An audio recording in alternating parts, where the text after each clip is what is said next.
कार्यक्रम के पुण्यार्चक हैं विद्या अर्ह गुरु भक्त परिवार श्री महेश साहू, गरिमा साहू, पूजा साहू, संजीव सेडाना, पुत्री अनिका सेडाना, आरती साहू, पुत्री अनायका साहू, रोली साहू, पुनीत अग्रवाल, दीपमाला साहू एवं समस्त साहू परिवार, कुरवाई वाले श्रीमती प्रेमबाई, छोगालाल जी, पुत्र वधु माया रवि कुमार जी, पुत्र संजय कुमार जी, हित नवमी वणतवत जैन सह परिवार, श्रीमती बसंती बाई, वेणी चंद जी, श्रीमती पुष्पा देवी भंवरलाल जी, पुत्र वधु नीतू कुमारी निर्मल जी, द्रव्य बाहुबली बांसड़ा जैन सह परिवार।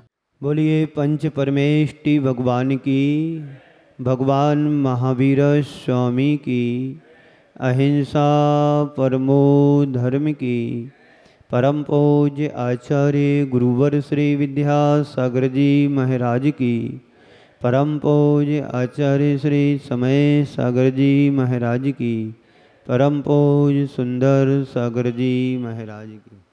मैं कह रहा था कि कोशिश करने वालों की कभी हार नहीं होती है, पर संत कहते हैं जितना प्रयास तुम्हारा धन के प्रति होता है, जितना प्रयास तुम्हारा धन के प्रति होता है, काश ये प्रयास यदि धर्म के प्रति हो जाए तो संत कहते तुम्हारा जीवन धन हो जाएगा।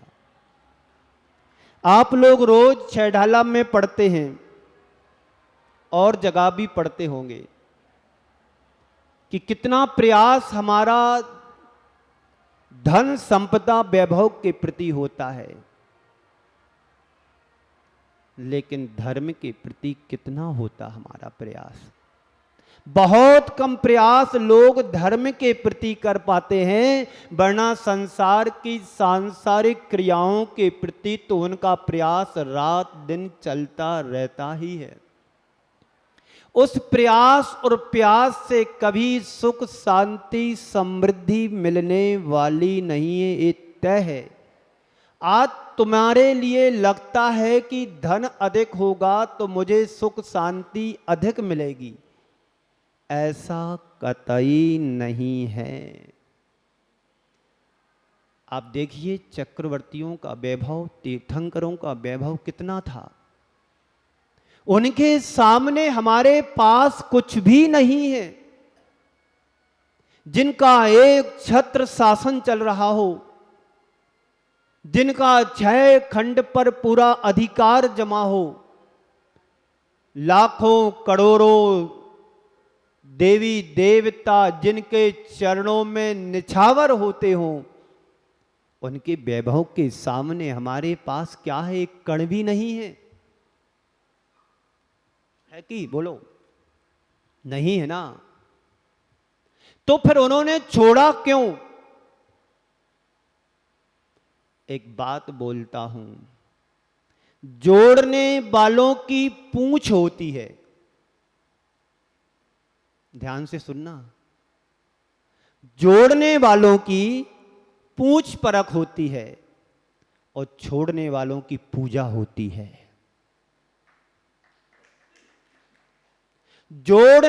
छोड़ने वालों की पूंछ परख होती है। आइए साहब, बैठिए साहब, आप आइए, लेट हो गए आप? हाँ, थोड़े व्यस्त थे। और एक गरीब व्यक्ति आ जाए, साधारण व्यक्ति आ जाए, देखना भी पसंद नहीं करते हैं। तो जोड़ने वालों की पूंछ परख होती है और त्यागने और छोड़ने वालों की पूजा होती है। तय तुम्हें करना है कि हम छोड़ने वालों में हैं कि जोड़ने वालों में, पूंछ परख कराने वालों में हो कि पूजा कराने वालों में से हो। यहां तो पूजा करने वाले बैठे हैं, पूजा कराने वाले एक भी नहीं दिख रहे। पूजा कराने वाले अभी मन भी नहीं है, भाव भी नहीं है, भविष्य की गर्त में क्या छिपा है इसका कुछ पता नहीं है। तो इसलिए व्यक्ति चाहे सुख की रखता है, काम दुख की करता है, तो सुख मिलेगा कैसे? कैसे काम बनेगा? हमें अपनी धारणा को बदलना चाहिए। यदि तुम्हें सच्चे अर्थों में सुख की चाह है तो उसे पहचानो, उसे समझो, उसे जानो कि सुख है क्या, सुख कहां मिलता है। बोलो कहां सुख मिलता है, बताइए, आप लोग बताइए। आप लोग सुख की खोज में निकले हो कि नहीं निकले घर से। मंदिर जाते हैं, भगवान के सामने अनुरोध करते, निवेदन करते, हाथ जोड़ते और एक मुट्ठी भर चावल भी चढ़ाते हैं कि भगवान आज मैं दुकान खोलने के लिए जा रहा हूं, सबसे ज्यादा लाभ मुझे होना चाहिए। क्या कामना करते हो? मेरा बेटा बड़ा हो गया, भगवान अच्छी इस घर में शादी हो जाए, मेरी बेटी पढ़ लिख करके अच्छी क्वालिफाइड हो गई, उसकी नौकरी लग जाए, मेरे घर में बेटे की 10 साल शादी हो चुके हैं, अभी तक कुछ किलकारियां नहीं आ रही हैं, कुछ खुशखबरी नहीं मिल रही है। ये भावना रखते हो कि भगवान के चरणों में जाकर के ये भाव रखते हो कि भगवान मैं कर्मों से कब मुक्त हूं, मेरी आत्मा का उद्धार कैसे हो, मेरी आत्मा का कल्याण कैसे हो, मेरे जीवन की उन्नति कैसे हो। ये भाव रखते हो कि कामनाओं से, आशा से भर कर के ये भाव रखते हो कि मेरे बेटे की शादी हो जाए, मेरे बेटे की नौकरी लग जाए, मेरे बेटे का ऐसा हो जाए, मेरे घर में संपन्नता आ जाए। तुम्हारे चाहने से कुछ होने वाला नहीं है, चाह से कुछ नहीं होगा, चाह के त्याग से सब कुछ होने वाला है विश्वास इस पर? बहुत कम लोगों का होता है। जो सम्यक दर्शन से संपन्न होता है, सम्यक दृष्टि होता है, वो राह चाहे की नहीं चलता है, उसमें से राह निकाल करके वीतरागता की चाहे पर चलता है। उसके दिल और दिमाग में एक ही बात होती है कि हमारे हृदय में देव शास्त्र गुरु हैं, वही सब कुछ है। मांगने से यदि सबको मिलता तो आज इस धरा पर सब चक्रवर्ती के वैभव से संपन्न हो गए होते। आप लोगों के साथ बड़ी विडंबना है। आप चाहते तो मन भर हो, कितना चाहते हैं? मन भर, यानी मन जितना सोचता है उतना चाहता है, पर पूर्ण किसी की नहीं होती है। एक चमत्कारी कुआं था, चमत्कारी कुआं समझते ना, जहां मनोकामना लेकर के जाओ उस पर झांको, जो तुम भावना रखोगे वो तुम्हारी मनोकामना पूर्ण होती थी। लिखा रहता है मनोकामना पूर्ण मंदिर, बहुत सी जगह लिखा रहता है। तो एक कुआं था, पानी का कुआं जैसा तुम्हारे मंदिर में है ना, वो चमत्कारी कुआं था। जो भी व्यक्ति अपनी मनोकामना लेकर के जाता था उसकी पूर्ति हो जाती थी, पूर्ण हो जाती थी। एक नए दंपति आया, नई नई शादी हुई थी, गया कुएं के पास, उसने सुना है कि चमत्कारी कुआं है, तो पहले पति झांकने के लिए गया और अपनी मनोकामना जो कुछ भी रखी हो रख दी उसने। उसके बाद उसकी पत्नी जाती है और झांकती है कुछ अपनी मनोकामना करने के लिए, थोड़ी ज्यादा झांक गई और झांकी क्या, कुएं में गिर गई। मालूम पड़ा उसके पति को, तो पति कहता है भगवान मैंने इतनी जल्दी थोड़ी बोला था कि मेरी मनोकामना पूर्ण हो जाए।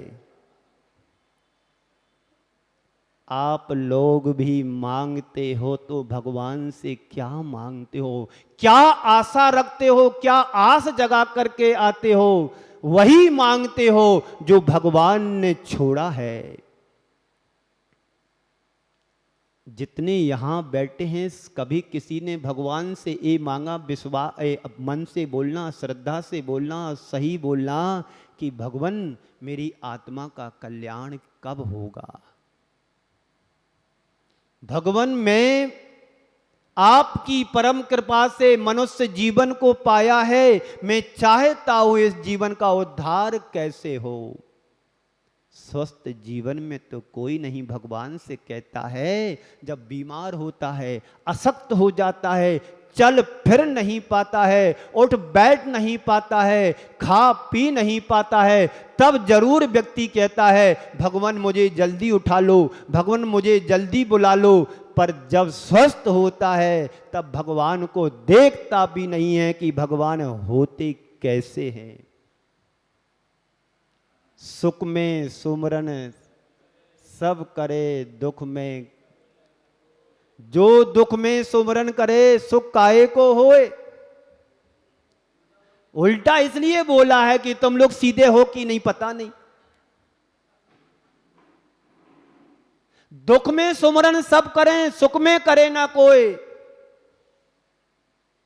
पर ऐसा बोलने वालों को यही बोलना चाहिए, सुख में सुमरन करोगे तो दुख कभी नहीं आएगा जीवन में, ये ध्यान रखना। पर हम उल्टा करते हैं। राम राम सत्य किसको सुनाते हैं बोलो? क्यों सुशील भाई जी, राम राम सत्य किसको सुनाते हो? मुर्दे को सुनाते हो, जो सुन नहीं रहा सो गया है उसे सुनाते हो। पर आचार्य कहते हैं यदि राम राम सत्य जिंदा में सुना दोगे तो मरे को सुनाने की जरूरत नहीं पड़ेगी। तो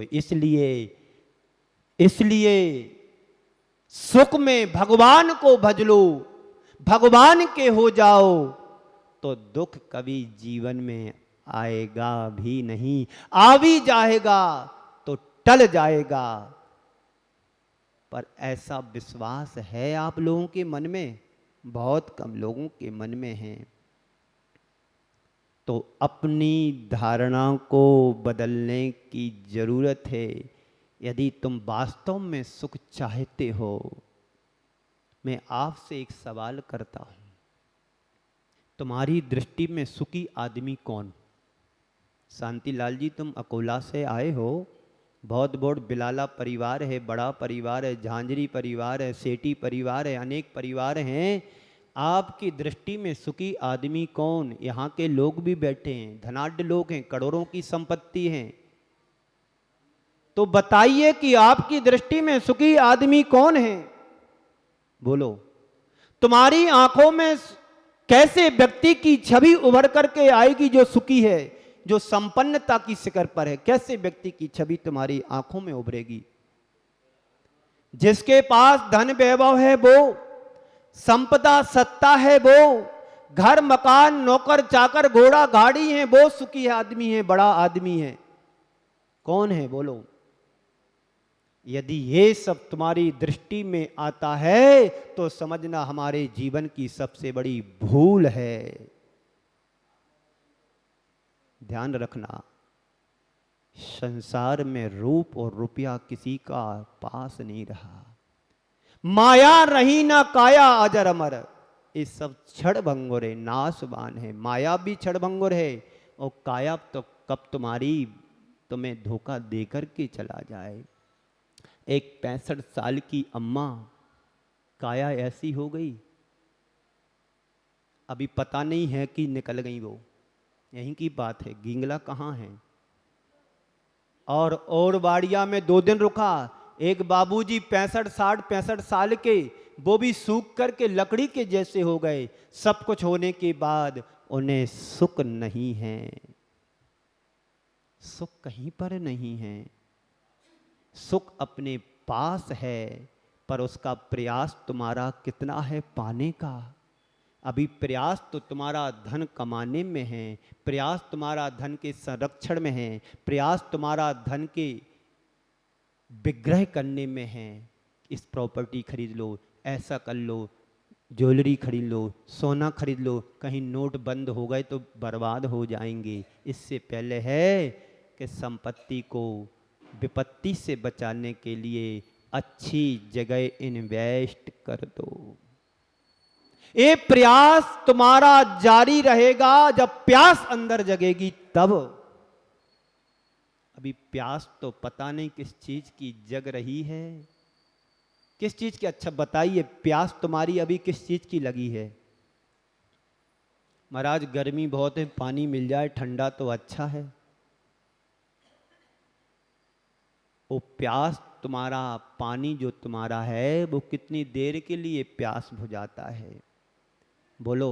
थोड़ी देर के लिए लगता है कि पानी पीने के बाद सुकून मिल रहा है, पर पानी से प्यास बुझती तो पानी एक बार पीने के बाद दोबारा पीने की जरूरत भी नहीं होती।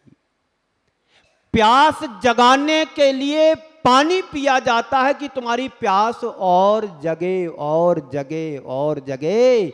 इसलिए फिर व्यक्ति प्रयास करता है पानी खोदने का, और जब प्रयास करने में सफल हो जाता है तो उसे एहसास भी बहुत अच्छे तरीके से होता है, आभास भी अच्छा होता है। जब आपके बच्चों की शादी हो जाती है तो एहसास कैसा होता है? मेरे बेटे की शादी हो गई, मेरे बेटे की नौकरी लग गई, मेरी बहू घर में आ गई, अब थोड़ा भरा भरा सा लग रहा है। होता ना ऐसा? बोलो। लोगों की दृष्टि में केवल वैभव, धन, संपदा, यश, प्रतिष्ठा, भौतिक उपलब्धियां ही उसके सुख का आधार दिखती हैं, और उसी के पीछे रात दिन व्यक्ति भागता रहता है, दौड़ता रहता है पाने के लिए, और पा कुछ नहीं पाता है। मृग मारीचिका की तरह वह दौड़ लगाता है। जैसे जंगल में हिरण पानी के पीछे भागता है, बस पानी मिलेगा, बस पानी मिलेगा, बस थोड़ी दूर पानी मिलेगा, बस थोड़ी दूर पानी मिलेगा, पानी मिलेगा। उस प्राणी को पानी तो नहीं मिलता, लेकिन बस बस करते करते अपने प्राणों को ही गंवा देता है। 12 भावना में लिखा है, जल नहीं पावे प्राण गमावे, भटक भटक मरता। जल नहीं पावे प्राण गमावे, भटक भटक मरता। ये कहानी उस हिरण की ही नहीं है, जितने बैठे सबकी यही कहानी है। सिर्फ दौड़ लगा रहा है, पा कुछ भी नहीं रहा है आप लोगों का अनुभव ऐसा? सारी जिंदगी कमाने में गमा देते हो, और कमा करके पाते क्या हो? जिसके पीछे तुमने सारा बेस कीमती जीवन लगा दिया, मिला क्या मेरे लिए? क्या तुमने पाया? बोलो। जो छूट जाने वाला, उसके पीछे तुमने कीमती जीवन गंवा दिया। इस कार्यक्रम के पुण्यार्जक थे विद्या अरह गुरु भक्त परिवार श्री महेश साहू, गरिमा साहू, पूजा साहू, संजीव सेडाना, पुत्री अनिका सेडाना, आरती साहू, पुत्री अनायका साहू, रोली साहू, पुनीत अग्रवाल, दीपमाला साहू एवं समस्त साहू परिवार, कुरवाई वाले श्रीमती प्रेमबाई, छोगालाल जी, पुत्र वधु माया रवि कुमार जी, पुत्र संजय कुमार जी, हित नवमी वणतवत जैन सह परिवार, श्रीमती बसंती बाई, वेणी चंद जी, श्रीमती पुष्पा देवी भंवरलाल जी, पुत्र वधु नीतू कुमारी निर्मल जी, द्रव्य बाहुबली बांसड़ा जैन सह परिवार।